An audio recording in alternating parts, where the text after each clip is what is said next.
10 ছেপ্টেম্বৰত অসমত বহুত ডাঙৰ ভূমিকম্প হ'ব বুলি আৰু অসমৰ মুখ্যমন্ত্ৰীয়ে এটম বোমা ফুটাব বুলি বহুত হুলস্থুল কৰি আছে। অসমৰ মুখ্যমন্ত্ৰী হিমন্ত বিশ্ব শৰ্মাই কৈছিলে যে তেওঁ যি কথা কৈছে এইটো একেবাৰে শুদ্ধ কথা, সত্য কথা, আৰু যদি তেওঁ সেইটো প্ৰমাণ কৰিব নোৱাৰে তেওঁ অসমৰ মুখ্যমন্ত্ৰী পদটোকে ত্যাগ কৰিব বুলি কৈছে।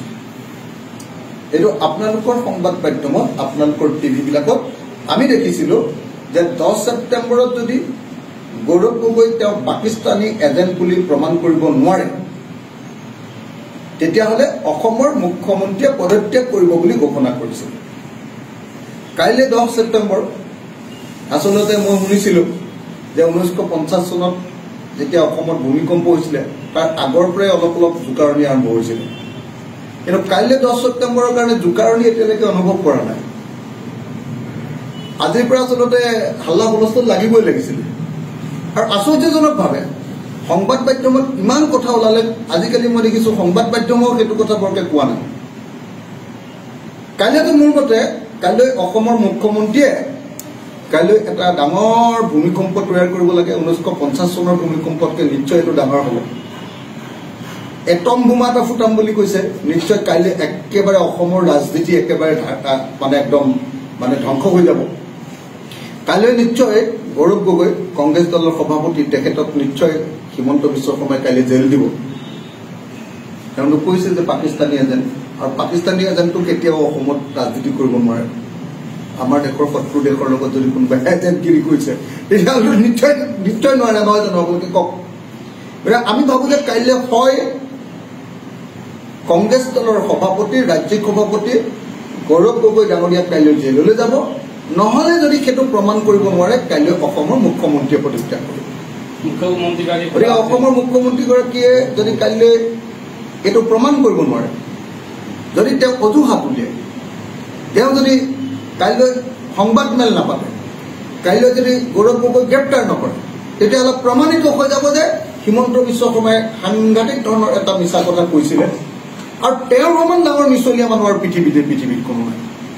তেওঁ একেৰাহে কিমান দিন 3 মাহ 4 মাহ ধৰি অকল কৈয়ে থাকিলে বোলে গৌৰৱ গগৈ বোলে পাকিস্তানী এজেণ্ট, গৌৰৱ গগৈ বোলে কি কি কৰি বোলে পাকিস্তানলৈ গৈছিলে, ভাৰতবৰ্ষৰ খবৰবিলাক বোলে পাকিস্তানক দি আছিলে, গৌৰৱ গগৈ বোলে লোকসভাতো তেনেকুৱা প্ৰশ্ন কৰিছিলে যিবিলাক খবৰ উলিয়াই বোলে পাকিস্তানক যোগান ধৰিছিলে।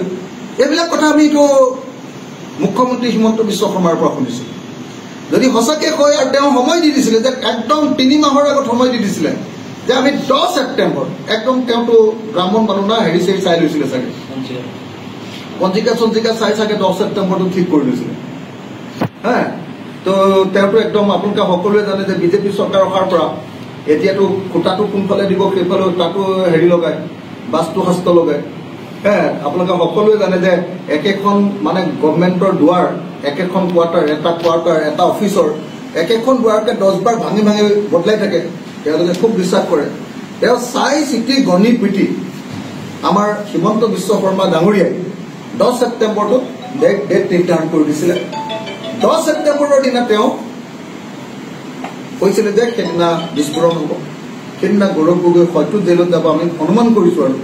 আৰু যদি কাইলৈ বিস্ফোৰণ নহয়, কাইলৈ যদি ভূমিকম্প নহয়, তেখেতে নিজেই কৈছিলে যে যদি মই এইটো প্ৰমাণ কৰিব নোৱাৰো তেতিয়াহ'লে মই মুখ্যমন্ত্ৰী পদ ত্যাগ কৰিম। গতিকে কাইলৈ 2টা বস্তুত ৰৈ আছো, এটা হ'ল হয় গৌৰৱ গগৈ জেললৈ যাব, নহ'লে হিমন্ত বিশ্ব শৰ্মাই পদত্যাগ কৰিম। কাইলৈতো ডেফিনেটলি কাইলৈ কিবা এটা ধুমুহা হ'ব। আৰু মইতো ডেফিনেটলি পিছৰটো বিচাৰিম যে কাইলৈ মুখ্যমন্ত্ৰীয়ে প্ৰমাণ কৰিব নোৱাৰক, মুখ্যমন্ত্ৰী জেললৈ যাওক, এইটো মই ডেফিনেটলি বিচাৰিম। কাইলৈ যদি প্ৰেছ মিট নাপাতে তেতিয়াহ'লে হিমন্ত বিশ্ব শৰ্মাৰ নামটো আৰু মিছলীয়া নামটো কাইলৈ থৈ দিব লাগিব। কাইলৈ দিনটোৰ পৰা হিমন্ত বিশ্ব শৰ্মাৰ নাম, তেতিয়া কাইলৈ দিনটোৰ পৰা তেওঁৰ নামটো হ'ব মিছলীয়া, আৰু অসমৰ আটাইতকৈ ডাঙৰ মিছলীয়া। এই নামটোৱে হ'ব কাইলৈ পৰা অসমৰ মুখ্যমন্ত্ৰীৰ নাম, যদি কাইলৈ এইটো তেওঁ প্ৰমাণ কৰিব।